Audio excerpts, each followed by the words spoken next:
খবর পড়ছি আমি মাহিপাল। আগামী 2026-এর বিধানসভা নির্বাচনের আর মাত্র 6-7 মাস বাকি। এরই মধ্যে বিভিন্ন দলের টিকিট প্রত্যাশীরা জনসমর্থন আদায়ের লক্ষ্যে মাঠে নেমে পড়েছেন। এর মধ্যে রয়েছেন অসম প্রদেশ কংগ্রেসের সম্পাদক তথা আলগাপুর কাটলিচড়া বিধানসভা আসনের কংগ্রেসের টিকিটের প্রবল দাবিদার বদরুল ইসলাম বরফিয়া। তিনি জনগণের সমর্থন আদায়ের লক্ষ্যে প্রতিদিনই আলগাপুর কাটলিচড়া বিধানসভা সমষ্টির বিভিন্ন এলাকায় চষে বেড়াচ্ছেন। এরই অঙ্গ হিসেবে তিনি বৃহস্পতিবার তার সমর্থকদের নিয়ে আলগাপুর কাটলিচড়া বিধানসভা সমষ্টির সরসপুর জিপি ও চাঁদপুর বোয়ালিপাড় জিপির বিভিন্ন এলাকায় পথসভা এবং জনগণের সঙ্গে মতবিনিময় অনুষ্ঠান করলেন। এখানে উল্লেখ্য যে আগামী 2026-এর বিধানসভা নির্বাচনে আলগাপুর কাটলিছড়া সমষ্টির 5-6 জন কংগ্রেসের টিকিটের দাবিদার থাকলেও বিভিন্ন এলাকা থেকে বদরুল ইসলামকে টিকিট দেওয়ার জোরালো দাবি উঠে এসেছে। বদরুল ইসলাম বরফিয়া এদিন পথসভা এবং মত বিনিময় অনুষ্ঠান শেষে জানান যে তিনি কংগ্রেসের টিকিট পেলে এবং জনগণের ভোটে আলগাপুর কাটলিচড়া বিধানসভা সমষ্টির বিধায়ক নির্বাচিত হলে জনগণের সার্বিক উন্নয়নের জন্য কাজ করে যাবেন। হাইলাকান্দি থেকে সিপ্রিয়ান দাসের রিপোর্ট। পরবর্তী খবর পেতে হাইলাকান্দি দর্পণ টিভি নিউজ চ্যানেলটিকে একটি লাইক ও ফলো করে পাশে থাকুন। ধন্যবাদ। আচ্ছা, বদরুলদা যে টিকিটের দাবিদার আছেন তাই যদি টিকিট পাইন তে আপনারা তানে কত আনি সমর্থন দিবা কোন চাই? 100% সমর্থন থাকবো, কারণ তাই একজন যোগ্য প্রার্থী হিসাবে মানুষে তানে পছন্দ করে। তা আপনারা কিতা চাই? কংগ্রেসের টিকিটের দাবিদার আরো বহুত আছে, আরো 3-4 জন দাবিদার আছে, এর মধ্যে তাই নি একজন। তা আপনারা হারে চাইন? আপনারা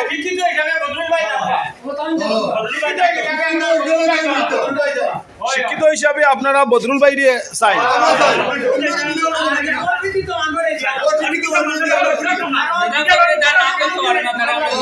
অশিক্ষিত মানুষ হাইলাকান্দিত কিতা হইতো বা অনিশ্চিত হইতো নিনা বড় ইন্ডাস্ট্রি হইতো ওইখান কইতে পারো না গিয়া দিল্লিত গিয়া খালি গিয়া রে মাতো লোক মই তো হাইলাকান্দির এমএলএ গিয়া কিলা মাতি মাতো জানে না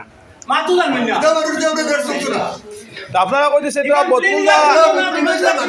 বদরুলদা একজন সুশিক্ষিত মানুষ, তাই ভাইলে ভালো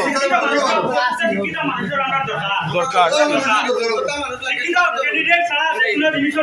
আচ্ছা, আপনি কি তা মনে করেন বদরুলদার বিষয়ে?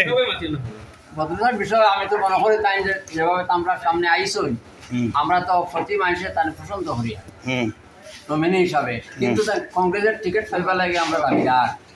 টিকিট পাইতা আর তাই টিকিট পাইলে আমরা একমতে এক বাক্য ভোট দিতাম তানে কংগ্রেস।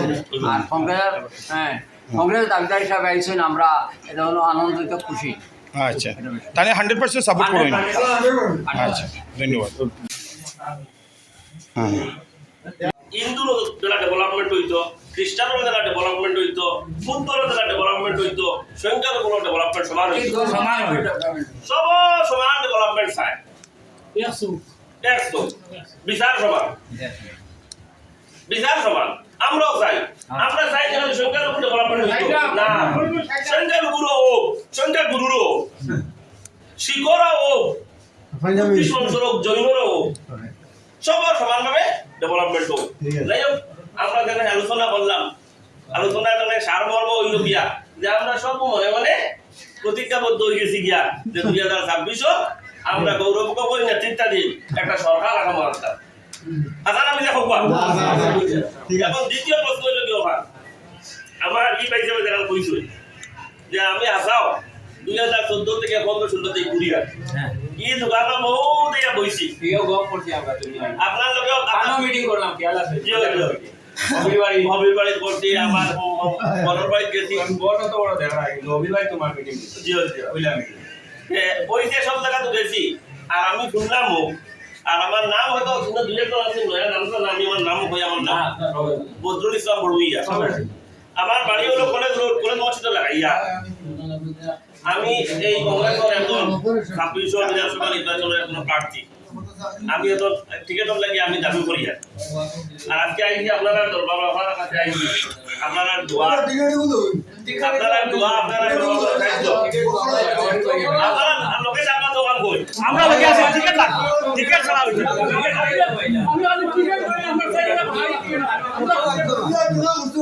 আপনি ফিল্টার দোকানে লাগতে টিকেট লাগি আরে বড়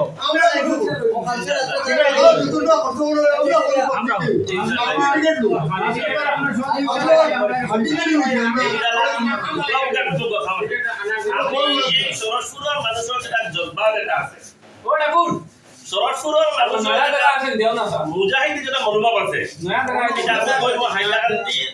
সব জায়গা থেকে একটা ব্যতিক্রমী একটা জায়গা এখন থেকে আমরা শুধু